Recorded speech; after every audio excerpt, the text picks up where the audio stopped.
My best day. I didn't know when I opened my eyes this morning that today would become the day I would remember whenever someone asked me, when did America first feel like home? I only knew that sunlight was already slipping through the blinds of my small apartment and that I had a list of errands I'd been postponing: a bus ride across town, a visit to the public library, and groceries for the week. Nothing dramatic, nothing special, just a normal day. But sometimes the most ordinary days are the ones that quietly change you. I left my apartment around 9:30 a.m., the California air still cool and fresh. The morning light had a softness that reminded me of early spring in my hometown, the kind of light that makes everything feel possible. I walked quickly toward the bus stop, balancing my backpack and checking the schedule on my phone. I was still learning the rhythm of the buses here.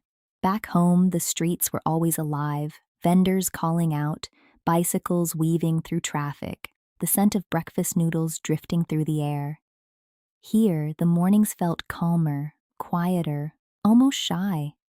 As I reached the corner, I saw the bus has already been at stop. My heart jumped. I wasn't exactly at the stop yet. In my memory, buses rarely waited. They came when they came, and if you weren't ready, they left without a second thought. So I ran. My backpack bounced, my hair flew behind me, and I must have looked like a small storm rushing toward the bus. The doors were already open. I thought I was too late.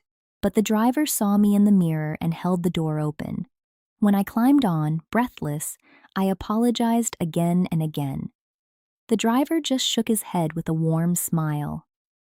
"Rough morning? Don't worry, you're good." A woman in the front seat handed me a napkin to wipe my face. "You made it," she said kindly. "That's what matters." I sat down, still catching my breath, and looked out the window as the bus pulled away. Something inside me softened. Maybe it was the kindness. Maybe it was the patience. Maybe it was simply the feeling of being seen. The moment of the day when I felt like I wasn't alone. The bus dropped me off near the public library. The building stood quietly under the sun, with tall windows that reflected the sky. I hesitated before going in. I had wanted to visit for days, but I wasn't sure if I could get a library card without perfect English or a long-term address. But the kindness I'd already received this morning gave me courage. Inside, the library smelled like paper, wood, and sunlight. It reminded me of afternoons in my middle school library back home, the place where I first fell in love with stories. A librarian in her 30s looked up from her desk and smiled. "Hi there. How can I help you?" I swallowed. I want to ask, can I get a library card? I'm new here." Her smile widened, warm and genuine. "You're here to learn? Then you're exactly the kind of person we want." She walked me through the form, line by line, explaining every part with patience that felt like a gift. She didn't rush me. She didn't make me feel embarrassed. When I hesitated over a word, she gently rephrased it. After I signed the last line, she handed me the card like it was something precious.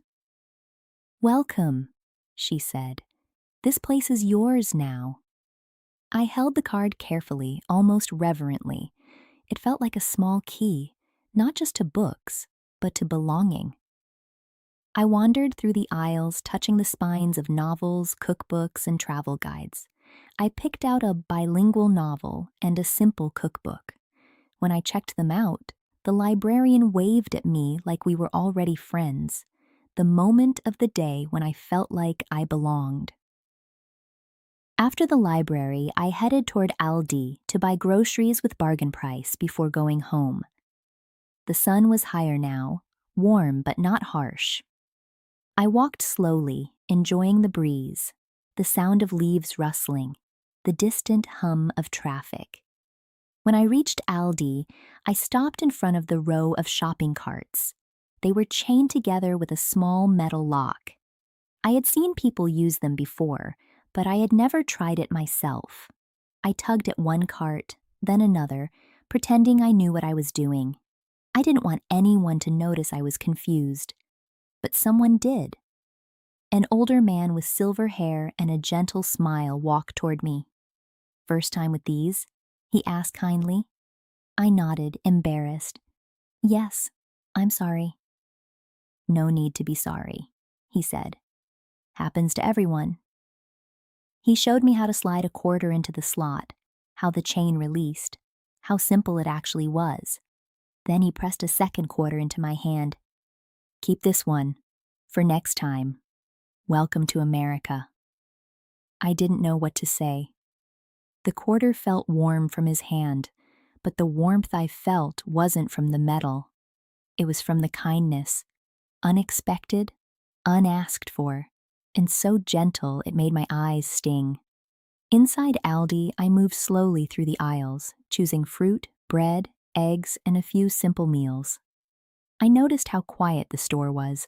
No music, no decorations, just people going about their day. It felt peaceful. At checkout, the cashier sat on a stool, something I'd never seen before, and scanned items with incredible speed.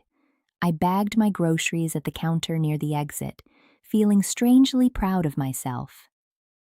It was the third moment of the day when I felt cared for by strangers.